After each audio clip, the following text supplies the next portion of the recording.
So, Pastor, I would like you to pray for me because, you know, I really want to get married. I'm crazy about it, and I just want you to pray for me because I want to get married, please. So, okay, I'll pray for you to find someone to marry, but before, let me ask you some questions. Are you currently employed? No. But you're studying, right? No. Do you have any savings, any investment? No. Do you own any property? Are you a homeowner? No.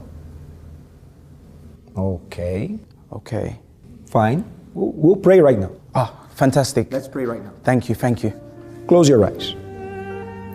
My God and my Father, I ask you, deliver your daughters, the women of God, from this idle, good-for-nothing, worthless, work-shy, lazy loser.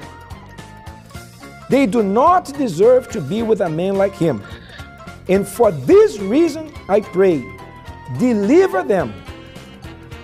Amen.